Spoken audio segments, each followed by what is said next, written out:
Hey everyone, Alex Mellick, also known as Draco Magnius here for a Pecha Kucha presentation I'm doing for my design tools class. I'm going to be talking about Let's Plays and, the technology you need and some other useful information that you might want to have if you're going to get into this particular type of video or stream or whatever you're doing. First of all, what's a Let's Play?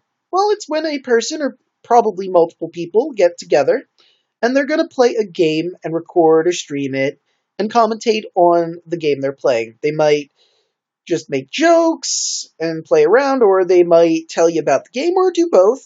Depends on your person, really.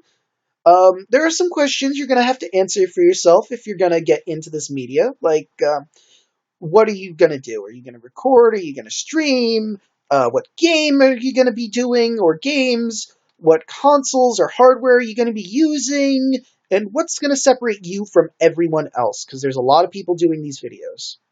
In the argument of record versus stream, it's not really a right or wrong answer. Both have pros and cons to them.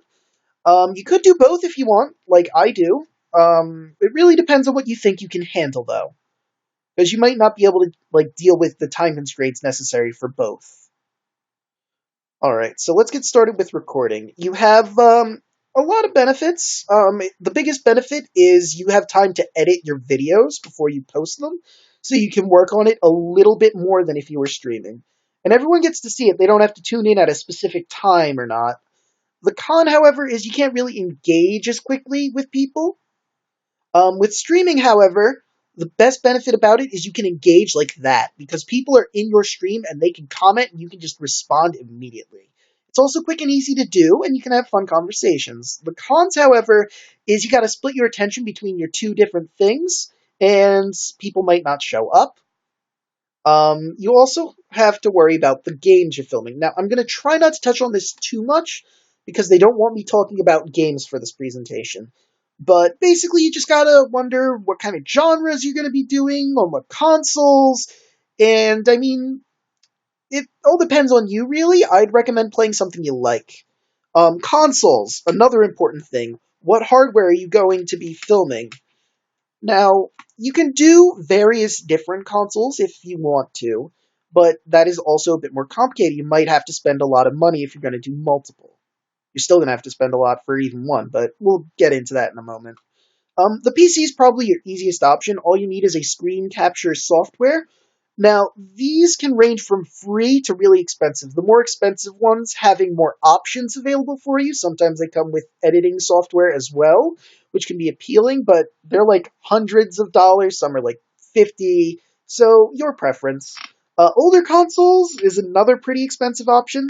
Have to get yourself a capture card, an AV splitter, obviously some AV cables, and that's probably going to cost you like roughly over $100. I think my setup cost me like $150, including the wires. Handheld consoles are a little easier. Emulators are probably your best bet. You get a ROM and you emulate a game on your laptop or whatever with a capture program. They also have custom-made capture cards, but you have to order those from specialized sites. And, some phones also have recording apps. So handhelds are pretty easy to get into if you're going to record that way. Newer game consoles are also pretty easy. Because, I know the PS4 for a fact has a share button. You can just immediately stream videos if you like, and it records videos if you want to activate that. Capture cards do exist for these, but they also cost a pretty penny. I think my Roxio capture card for my PS4 costs like 50. More importantly, what's your style? What separates you from the millions of other people that are doing Let's Plays? Why should people come and watch your videos instead of going to watch, Markiplier, or Jacksepticeye, or PewDiePie, or whoever the hell they're watching? You gotta separate yourself and show your personal style, what makes you tick. But there's more you need to consider. How are you getting people to get to your videos? And what length should you make your streams or videos?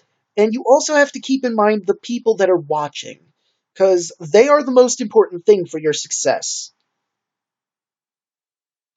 If they're not happy, it goes to... How people know, however, is through social media is probably your best bet. Make your channel a Facebook fan page or a Twitter page, or make both. Do both of them, because that's probably your best bet. I only have a Facebook fan page, but I'm probably going to make a Twitter as well at a certain point. but the more sites you have, the more likely it is to get out. How long should you make your content? That depends on you and what you're doing. Personally, I make my recorded videos like in the range of 20 to 30 with maybe a buffer of possibly 40 minutes. If you're going to be streaming, I'd say probably like 2 hours if you want to do a short one, 4 if you want to do a longer. Another important thing to keep in mind for your audience is to finish whatever you start. It's really depressing for people that are interested in your videos if you're going in a series in a video game and you decide you're going to stop at a certain point for whatever reason. If you don't tell them how, they're going to be angry and upset. So make a video to tell them why. And another important thing is remember to be kind. If you're recording, make sure every comment you get, you pay some sort of attention to it. Either comment back or just make sure they know you're paying attention. If the chat's going on while you're streaming, just make sure to pay attention. And if someone's being rude to you, try to be kind. Just, it throws them off. Another thing, you don't want to get into Let's Plays if you want to be famous or make money. Trust me, you're just setting yourself up for disappointment. Just try to have fun. Another thing is people get upset if they find out you're like that. You're just doing this to make a buck. And no one wants to see that. Okay, and the most important rule of Let's Plays is have fun. If you don't like what you're doing, just stop. It's not worth it if you're not having fun. But I think that rounds up my presentation. I hope you enjoyed it. And I'll see you in whatever else I'm doing next. Have a good night.